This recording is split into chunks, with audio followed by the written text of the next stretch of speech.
There are people who do everything alone. They think, I don't need help. So they solve, carry, decide, endure. Alone, always alone. And no one ever notices the weight of it because they never let it show. For some reason, they stopped asking for help, stopped waiting, stopped counting on anyone, even when they were exhausted, even when they felt too alone inside to keep pretending everything was fine.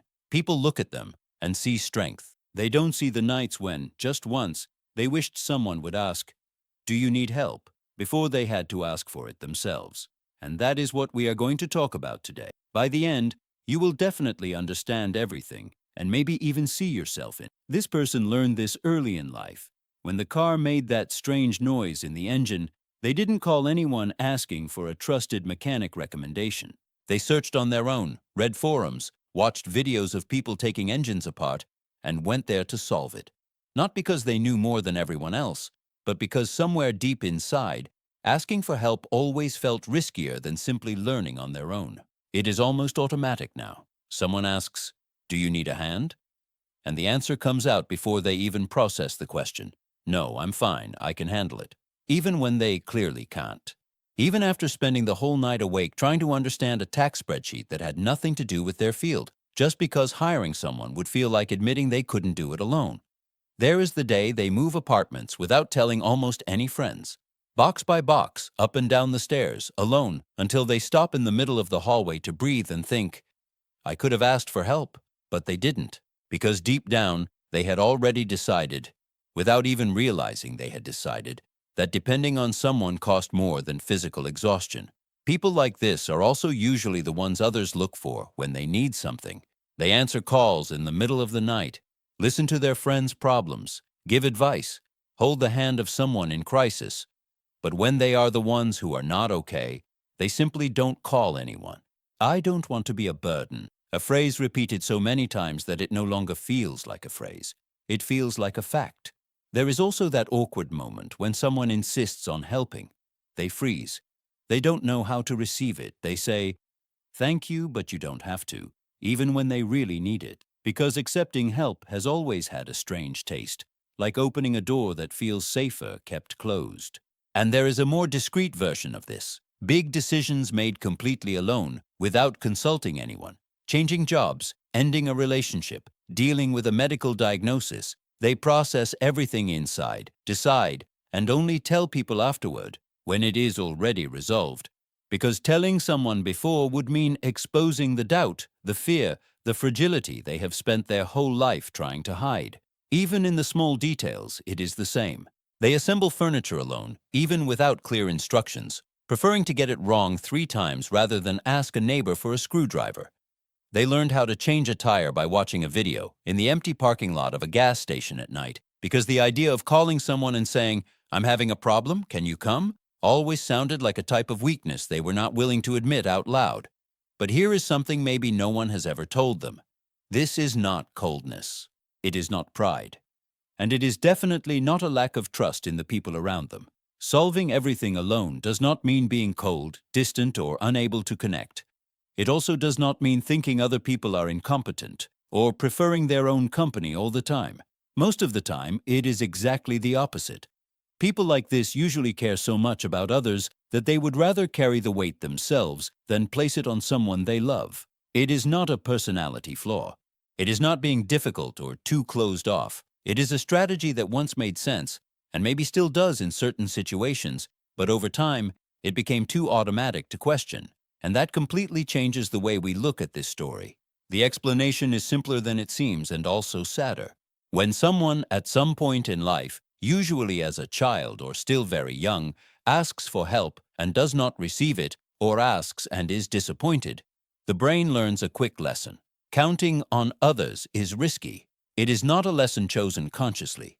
It is something that slowly takes shape, repetition after repetition, until it becomes almost an instinct. It may have been a father or mother who was never emotionally available. It may have been a major disappointment, a moment when they needed someone, and that person simply did not show up.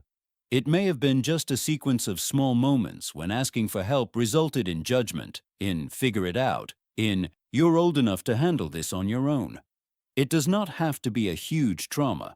Sometimes it is just a constant pattern that repeats itself until it feels like it has always been this way, as if independence was born with them, when in reality it was only a way to survive. And the body learns along with the mind. Asking for help begins to create real physical discomfort, a tightness in the chest, an urge to pull back. Because on some level, it still means opening a door that once led to pain.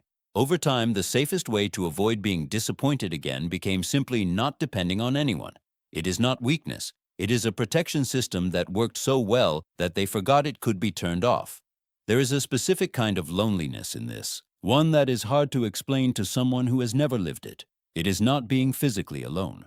It is being surrounded by people, friends, family, sometimes even a partner, and still carrying everything inside without truly sharing it with anyone. It is smiling at dinners, asking how everyone else's day was, listening with genuine attention, and never, not even once, letting the conversation turn toward themselves. Because asking for space to talk about their own weight has always felt like an unacceptable kind of selfishness. There is the fear of being seen as weak, of course. But there is something even deeper. The fear of being seen, period. Because if someone sees how tired they are, how scared they are, how much they do not have the answer, maybe that person will leave. And it has happened before. People disappeared exactly when they were needed most.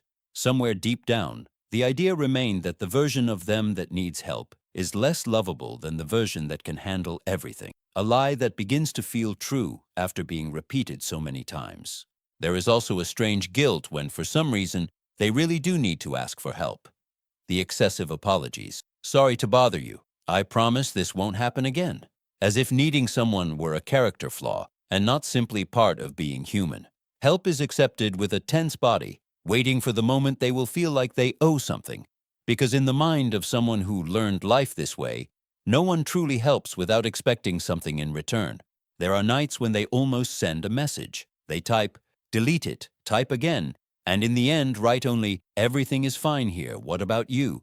Because admitting that nothing was fine felt like asking too much from someone who might not even have space to listen. And every time the desire to ask for help appears, the same phrase comes back again. I can handle it.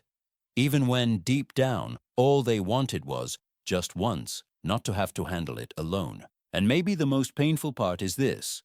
Caring for others so well, with so much attention and availability, that people simply assume everything is always fine. No one asks how they truly are because there is never any obvious reason to ask.